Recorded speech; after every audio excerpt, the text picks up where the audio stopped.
everybody. Welcome back. This is Miss Faye, and this is my world. Today's topic is what to expect from a real man. What to expect if you're with a real man.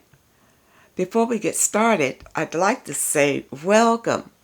Welcome to the channel. Welcome to all the new viewers, the new subscribers, and welcome to you who have been with me from the beginning. I really appreciate you. Now, to get us started, I did pull a video. Let's watch this video, and then we're going to read a letter and talk about this issue. Okay? What to expect from a real man. Here we go.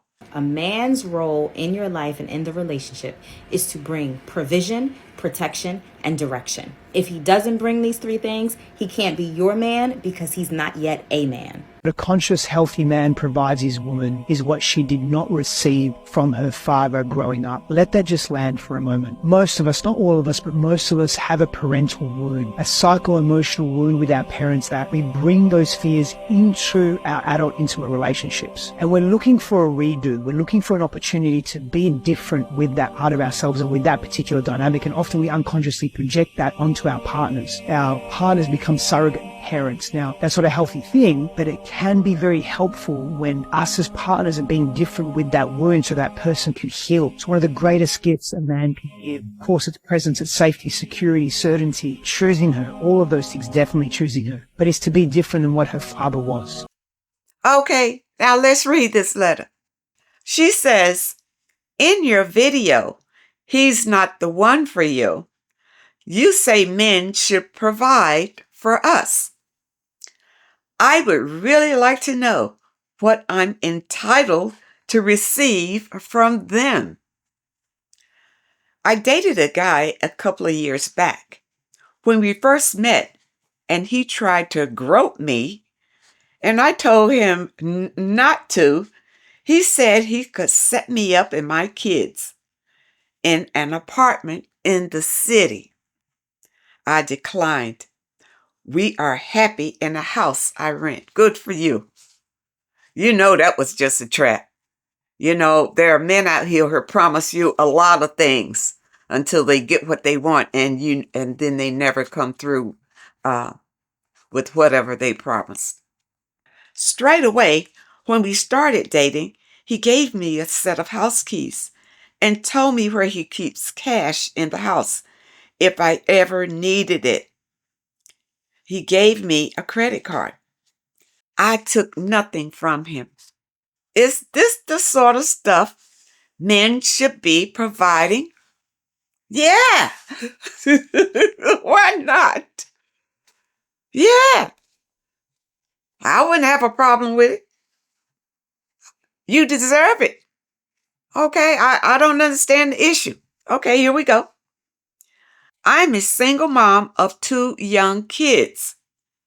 I was raised by an abusive, narcissistic mother and stepdad. I escaped a marriage of an abusive, narcissistic man. I am now happily single. I have full custody of my kids and watch shows like yours to see what healthy relationships should look like and to learn my self-worth. Growing up, I always had to give. I never learned to receive, but I've learned that I am independent and resilient. So when you say a man should provide, I just want to know what we should expect for a man to provide. The guy I mentioned at the beginning of my letter was good for the first 6 months before he became argumentative, disrespectful, invalidating, volatile, and unreasonable. I gave him another 18 months for him to get back to how he'd been originally. He's not going back. This guy sounds like a narcissist. And what he gave you before was love bombing. That's what they do. They give you a whole lot of trinkets in the beginning. That's just pure love bombing. And in 6 months, he started to show who he really was, a narcissist.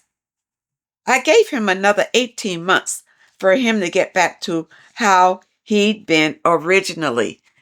That person was a fake. That person was his representative. That wasn't really him.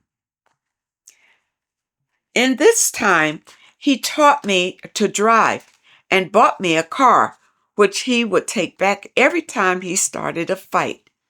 He still drives it now.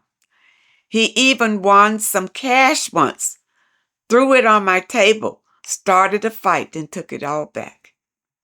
He bought me a house that he still lives in. I never moved in with him. I'm still married, as my narcissistic husband won't accept a divorce.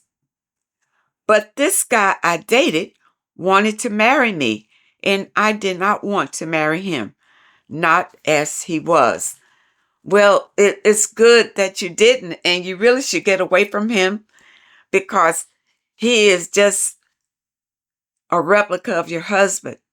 And I say that because, you see, a narcissist is a person that is really possessed with a demonic spirit.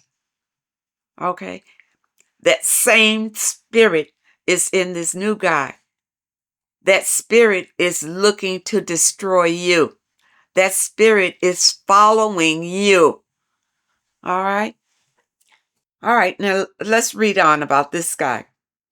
People around the guy I dated tolerated his bratty, nasty behavior because he is a well-connected man. He can also be sweet and fun, but then he'll switch for no reason. Yeah, that's the demon, you know. He knows how to put on a persona to draw people in. All right, that's the narcissist. He told me he would never change, and he won't. He's already changed long time ago. And if I can't tolerate his behavior, then we should end things. I agreed. It was a great choice. It was a fantastic choice. It was the best choice you ever made.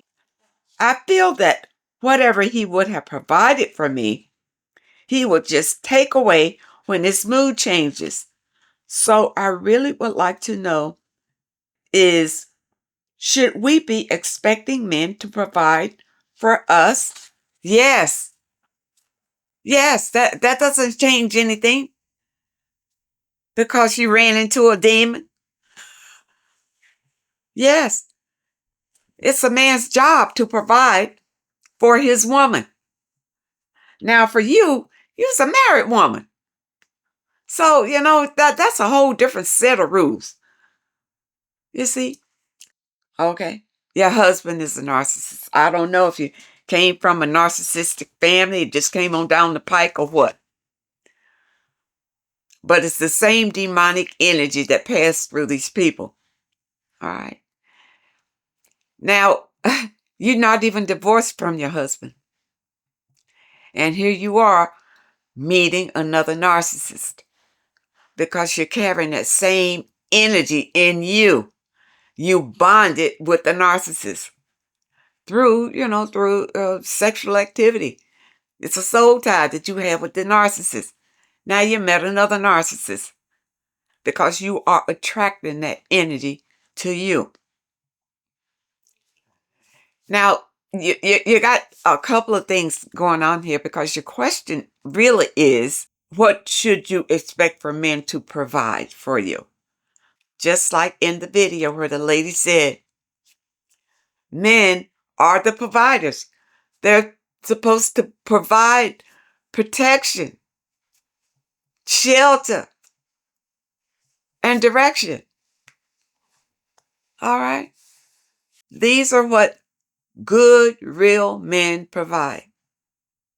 And if your man isn't providing that, well, he's not up to speed. All right?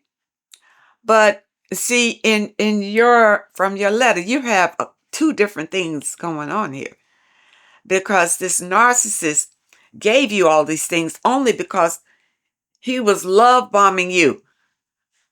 Love bombing you. And if you had sex with him already, now you bonded to him too. And he can manipulate you easier through that energy. And even if you do leave these people, you're going to feel it. I don't know how recently you broke up with him, but if you had sex with him, you're going to feel it for a while. All right. And if you didn't, then you're probably going to feel it from your husband, him being a narcissist. But men in general are to provide for their women and for their families. That's a man's job. Okay? Now, if you want to know specifically what you would like for your man to do, then that's just one of your standards. Yeah, I understand? And then you just have to make that known to whatever man that you're dating and see if he will submit to that. But in general terms, a man's job is to provide. But if you're not straight, well, you can't expect for him to be straight. And this is what I mean. You have the energy of cheating because you're still married. You see, you might have been separated or whatever the situation is, but if you're out here sleeping with other people and you're still bonded to your husband, then, it's cheating. Well, whatever it is, you still got that energy. And it is a low vibrational energy. And that's probably how you attracted that narcissist, other than you got that narcissist energy going in you.